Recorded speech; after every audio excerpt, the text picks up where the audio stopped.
Thanks so much, everyone, for joining. So the topic of the live for this evening is insemination.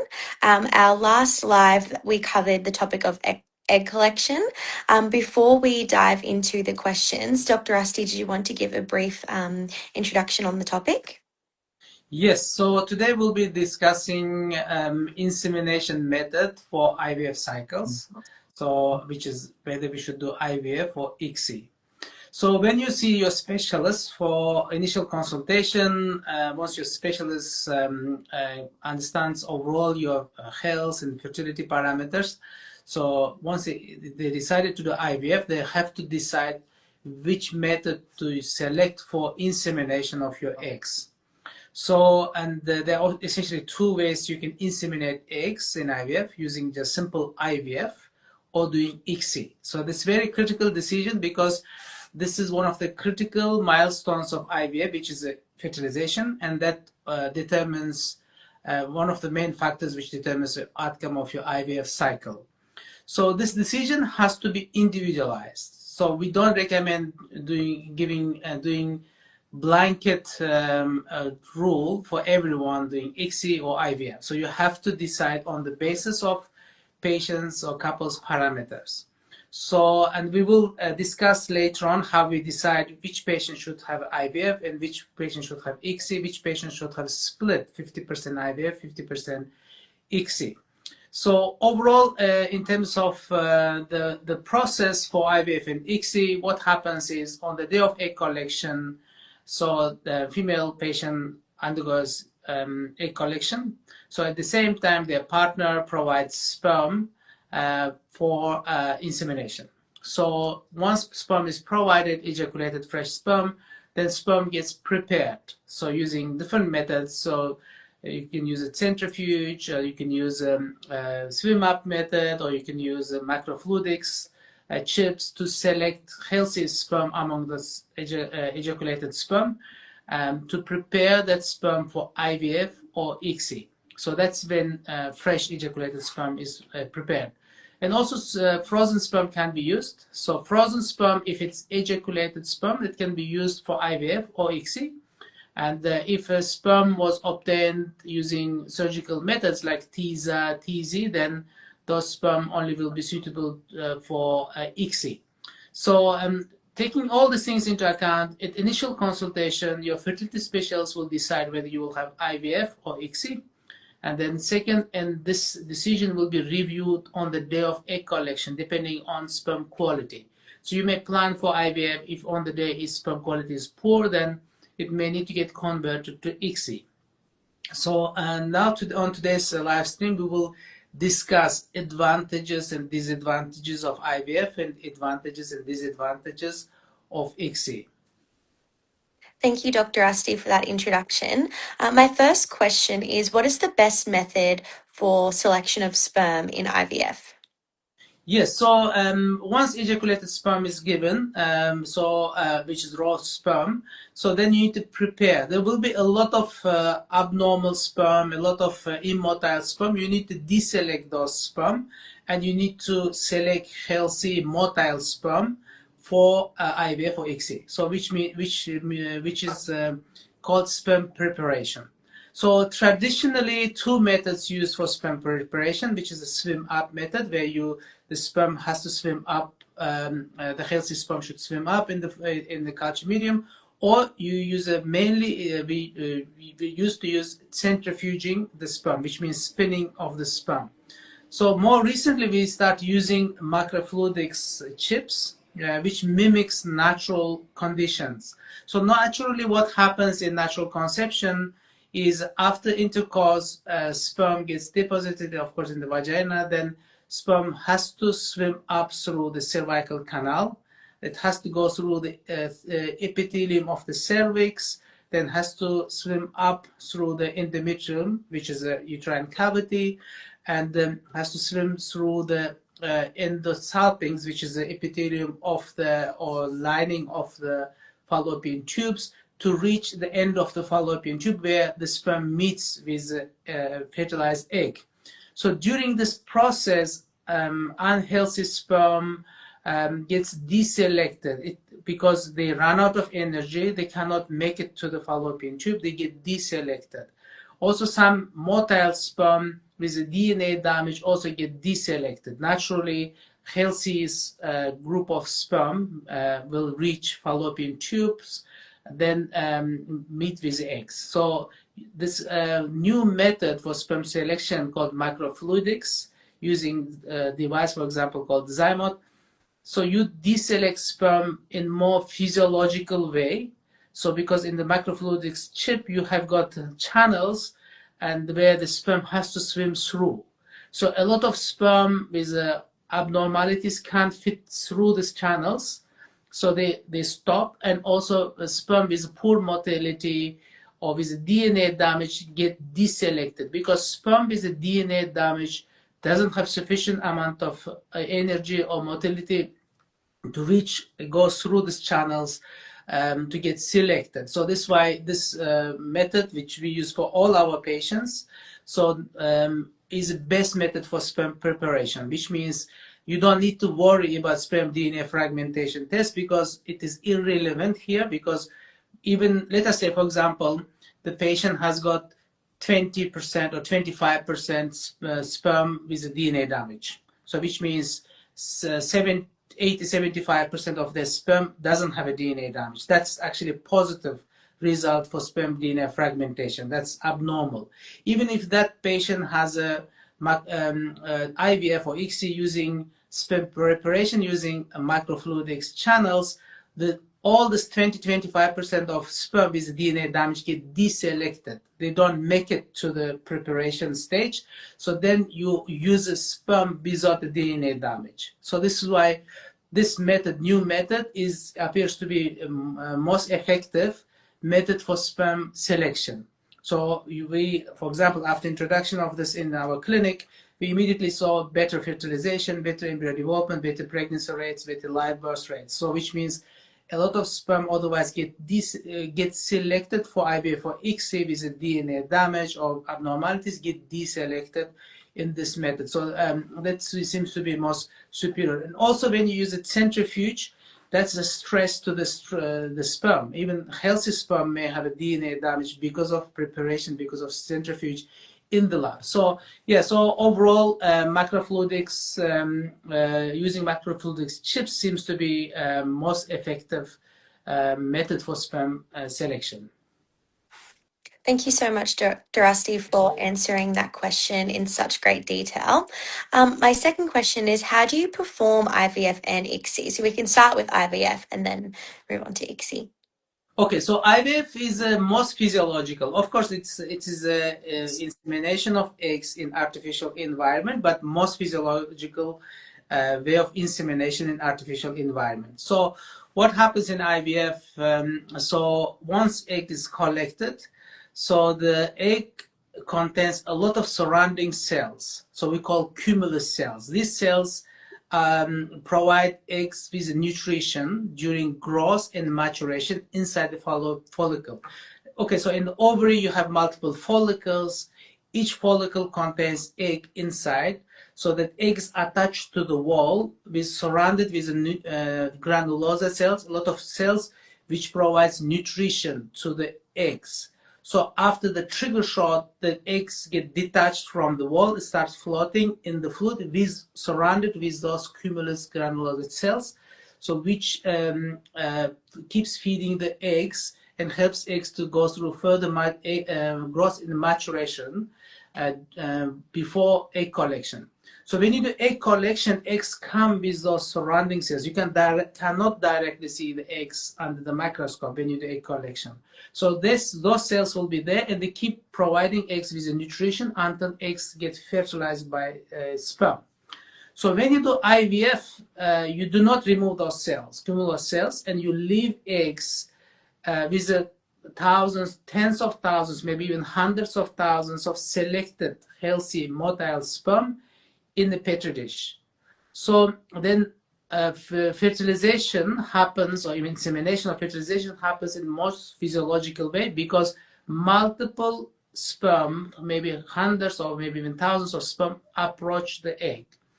So eggs and sperm can talk to each other because they've been doing it for millions of years. They know how to talk to each other through signals and sensors. So both egg can produce signal to the sperm, and the sperm can send the signal to the egg. And both of them have a sensors we call receptors. They can talk to each other. So first, a lot of sperm binds to the surface of the egg. So then eggs checks all this bound sperm, maybe many sperm, many like 20, 30, 50, a lot of sperm binds. Then egg sends a signal to all the sperm to check which sperm is healthy, which sperm's DNA or chromosomes are healthy. So after they talk to each other, then egg selects the sperm. Egg knows which sperm is healthiest, then lets that sperm to enter the membrane or the surface of the egg. Once that first sperm enters the membrane or the surface of the egg, then egg shuts down the membrane and doesn't let all the sperm to penetrate, so that only one sperm can enter the egg. So then this way egg selects the sperm. Then after that, egg throws away one copy of its chromosomes and has 23 chromosomes, 23 X chromosomes. Then sperm has 23 chromosomes. Either 23 Y chromosome sperm enters or 23 X chromosome sperm enters. Then they merge and create a full 46 chromosome cell. So in that cell, you have got two nucleus. Next day, when you check the fertilization, if you see two nucleus in one cell, that means it's normal fertilization. One nucleus is egg nucleus, female, from female patient, and second nucleus is a sperm nucleus. So we call it 2PN. That's normal fertilization. If you see one nucleus, it's abnormal fertilization, for example. So so in IVF, this selection of sperm is a biological. That's why in patients who can't have IVF should have IVF, because IVF generally should give you better quality embryos and high chance of success, provided you don't have to do ICSI for example, for poor sperm parameters. Thank you, Dr. Asti. Firstly, can you see me? No. Oh, unfortunately, I'm not sure what's happened. I will just continue asking the questions, and then in the back end, I'll see if I can put my camera back on. What are the advantages of IVF? Okay, so the main advantage of IVF is, of course, biological selection. Like we said, eggs tend to select better quality sperm than embryologists, which happens in ICSI. So the second is you give additional time for the maturation of the eggs, because like we said, when you leave eggs with a sperm, you have another 14 to 18 hours of time before you check where the fertilization happened. During that period, some eggs which have a borderline maturation, they can go through the maturation. Why? Because the surrounding cells, cumulus cells, we do not remove. So when you collect eggs can have a 3 different level of maturation. Fully mature eggs, these are M2 eggs, which means they have already thrown away extra copy of the chromosomes. They are fully mature. So second type of eggs are fully immature eggs. They are like GVs or M1 eggs. So whatever you do, they don't mature in the lab. So then you may have eggs with a borderline maturation, which means they're very close to maturation, but they needed extra time for maturation. So in IVF, they can get that extra time and they can go through the maturation while sitting, waiting for the fertilization in the lab, which doesn't happen in ICSI. I will explain why in a minute. So then those eggs can get fertilized, and then you can have a healthy embryo. So this is why in patients with a poor maturation of their eggs, we recommend doing IVF if sperm parameters allow. So let us say, for example, you have 10 eggs. So out of 10 eggs, you may have 6 fully mature eggs, then 2 fully immature eggs. Then you may have 2 eggs in borderline maturation. If you do ICSI, so you lose those eggs because you remove the cumulus cells, and then when you remove the cells in ICSI, immediately after egg collection, within 2 to 4 hours. So then those eggs don't have any chance for maturation, and you discard those eggs, and you inseminate remaining 6 eggs. If you do IVF for the same patient, those 2 more eggs can go through the maturation and can give you healthy embryos and healthy babies. So you may have a more fertilized per total number of eggs by simply achieving more maturation with IVF. That's an additional benefit of IVF. So mainly 2 benefits, which is a better selection of sperm by egg itself. Second is additional time for maturation. Thank you so much, Dr. Asti. And what are the advantages of ICSI? So advantage of ICSI is, of course, to do IVF, you have to have a minimum amount of sperm, healthy motile sperm, which means if sperm parameters abnormal, if there's a male factor infertility, if sperm concentration is low, motility is low, morphology is poor, then you have to do ICSI because you do not have sufficient, simply you don't have a sufficient amount of motile healthy sperm for IVF. So you have to do ICSI. So ICSI can get you out of the situation where you have a poor sperm quality, so poor sperm motility. So for example, in IVF, depending on the clinics, so in IVF you need to have at least 5 million motile sperm in the ejaculate. So which means progressively forward moving sperm number should be 5 million or more. If it's less, then of course you have to do ICSI. And also you can only do ICSI if the patient has a TISA or TZ procedures, because those sperm haven't gone through full maturation. They're not motile enough, mature enough to penetrate the egg and fertilize. So you have to use ICSI for that. So, and also in patients with anti-sperm antibodies. In some patients, especially in patients who had a vasectomy reversal, so some patients with testicular trauma, they can develop antibody against their own sperm, and which means sperm may not be able to bind. And some couples have anti-sperm antibody because the egg can produce antibody against their partner's sperm. So in this case, you need to do ICSI because in this situation, sperm really struggles to bind to the surface of the egg. So if you do ICSI, you just take the sperm and put inside the egg, which means that egg cannot reject the sperm because antibody reaction happens on the surface of the egg. So yeah, in difference between IVF and ICSI in terms of method is in ICSI, scientists or embryologists selects a healthy looking sperm and injects the sperm into the egg.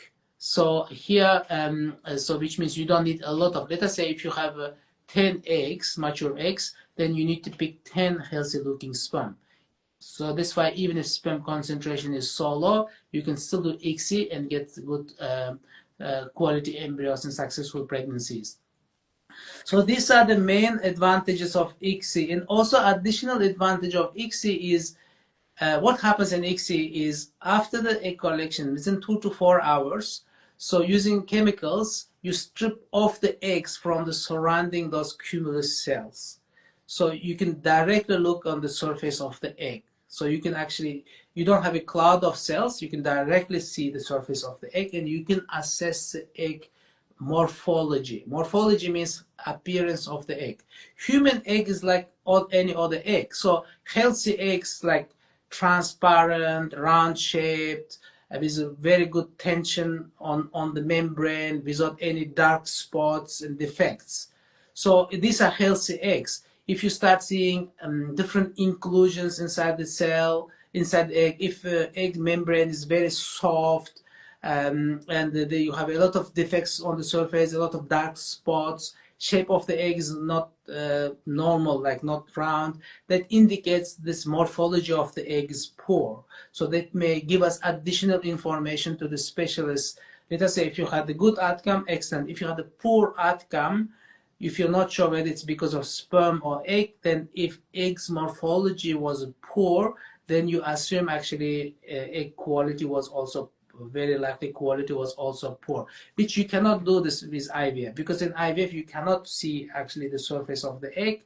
So, and in ICSI when egg is fresh, removed, aspirated, you can see the surface of the egg and you can assess and gives additional information to the specialist to understand your IVF cycle.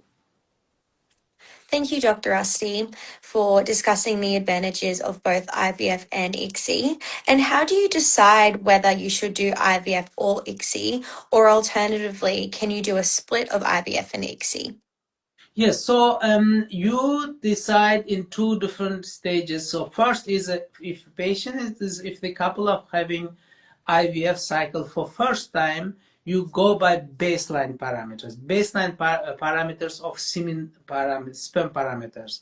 So if sperm semen analysis is normal, so let us say concentration is normal, motility is normal, and morphology, which means for how sperm look normal, then IVF is best method. So, and if sperm parameters abnormal, especially if total sperm count is less than 5 million, so then that indicates ICSI is best method. Generally, you go by sperm parameters in the first cycle. So in repeated IVF cycle, let us say you did IVF, so fertilization rate should be approximately 75% of mature eggs. So if you had a low fertilization, that indicates that this IVF you had a low fertilization. Probably if a couple need another cycle of IVF, then you should consider doing ICSI. So fertilization level can be normal, which is let us say you have a 10 mature eggs, then 8 fertilized, that's normal. If 6 fertilized, that's low. So which means 75% or more is normal, 75 to 50% is low, less than 50% is very low, and if none of the eggs, mature eggs fertilized, that's called failed fertilization. With IVF, if you have a low or failed fertilization, yes, of course, you need to do ICSI next time and next IVF cycle. So, and yeah, and also you can plan for IVF. On the day, if produced sperm concentration is so low, then you have to convert to ICSI because simply you don't achieve good fertilization with IVF because there isn't sufficient amount of motile healthy sperm in that sample. So in some couples, it's hard to decide whether we should do IVF or ICSI. In these couples, we decide to split into two, 50% of eggs inseminated with IVF, 50% eggs inseminated by ICSI. Let us say you do egg collection and then you get 10 eggs. Arbitrarily, you just inseminate 5 of those eggs with ICSI, and remaining 5 you leave with IVF. Then next day you find out which actually method was best for this couple, comparing these two arms, two groups. So you do that usually in patients who have a long-standing history of unexplained infertility. Let us say you can't see any reason, but couple have been trying for many years, like 3-4 years, without successful pregnancy. Here you suspect they may have anti-sperm antibody. Maybe the female patient is producing egg is producing antibody against their partner's sperm, or the partner's sperm may be producing antibody against their own sperm.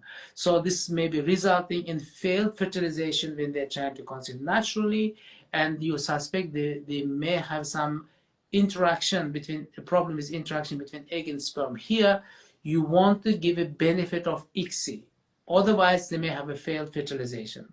So at the same time, you want to give a benefit of IVF. Why? Because like we said, IVF gives you biological selection, better selection of sperm, and better maturation of eggs. In this case, you have to give a benefit of IVF where you can split and do half IVF, half ICSI. And also we do half IVF and half ICSI. In couples, we can't tell which actually method is the most optimal. They can do a number of cycles. They may have a poor fertilization with IVF and poor fertilization with ICSI. Occasionally we can't tell, and we want to give a benefit of both IVF and ICSI. So benefit of ICSI is you have a more control. You can put the sperm into the egg, and you reduce the risk of low fertilization or failed fertilization. Benefit of IVF, like we said, egg selecting sperm, you are likely to select better quality sperm, and likely to have a better development of high-grade embryos.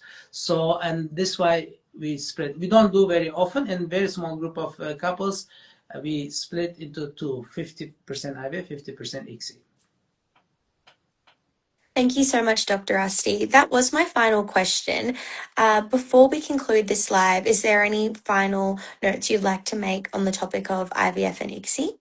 Yes, like in IVF, one of the main factors which determines outcome is the individualization of each and every decision. So you can have a two different type of IVF. You can have a just standard IVF. So you make a recommendation for everybody, blanket recommendation, including doing ICSI for everyone or IVF to most patients. So that is also reasonable, but it doesn't give you a high chance of success because each and every couple's fertility is unique, and each and every decision has to be tailored to the couple, including decision of IVF or ICSI. So if you do that, then you get benefit of both IVF and ICSI method for fertilization, which is very critical because it determines whether healthy sperm or unhealthy sperm will be fertilizing the eggs. So yes, so overall, generally it's recommended to make individualized decision for each couple and for each cycle. Thank you so much, Dr. Asti. That does conclude our live for this evening. So thank you so much to those that jumped on. The topic for our live tomorrow evening is fertilization. So if you have any questions on that topic or are interested in learning more, please feel free to join. Also, apologies for the glitch in my camera disappearing, but we will see you all tomorrow. So thank you so much, Dr. Asti. No worries. Thanks, Gabby, for organizing. So we'll keep going. Yeah. Thank you. Amazing. Thank you. Thanks. Bye. Thank you. Thank you.